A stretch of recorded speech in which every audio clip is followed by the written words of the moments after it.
A സമ്പത്തിനെയും K V തോമസിനെയും പ്രത്യേക പ്രതിനിധികളായി ഡൽഹിയിൽ നിയമിച്ചതിനെ തുടർന്ന് 4 വർഷം കൊണ്ട് സംസ്ഥാന സർക്കാരിന് ചെലവായത് 77 ലക്ഷം രൂപ എന്നാണ് റിപ്പോർട്ട്.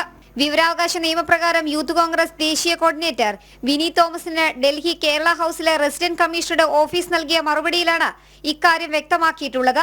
കേന്ദ്ര സഹായങ്ങൾ നേടിയെടുക്കാൻ കേരള സർക്കാരിന്റെ പ്രത്യേക പ്രതിനിധിയായി ഡൽഹിയിൽ പ്രവർത്തിച്ച എ സമ്പത്ത് കേരള സർക്കാരിന്റെ ഓഫീസ് റോൺ സ്പെഷ്യൽ ഡ്യൂട്ടി ചുമതല വഹിച്ചിരുന്ന വേണു രാജാമണി, ഇപ്പോഴത്തെ ഡൽഹിയിലെ പ്രത്യേക പ്രതിനിധി കെ വി തോമസ് എന്നിവരുടെ പ്രവർത്തനത്തിനാണ് ഇത്രയധികം തുക ഖജനാവിൽ നിന്നും ചെലവഴിച്ചിട്ടുള്ളത്.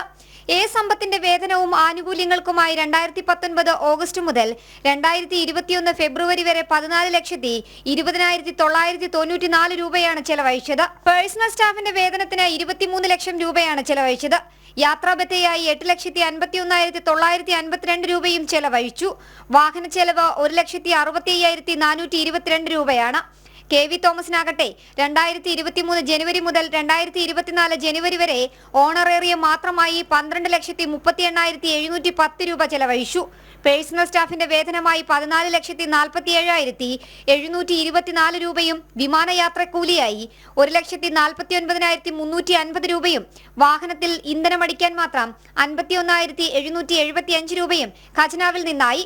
കടുത്ത സാമ്പത്തിക പ്രതിസന്ധിക്കിടയിൽ ക്ഷേമ പെൻഷൻ പോലും നൽകാതെ ഇരിക്കുമ്പോഴാണ് ഡൽഹിയിലെ സർക്കാരിന്റെ പ്രത്യേക പ്രതിനിധികൾക്കായി ലക്ഷങ്ങൾ ഖജനാവിൽ നിന്നും പൊടിച്ചത്. ജനം, തിരുവനന്തപുരം.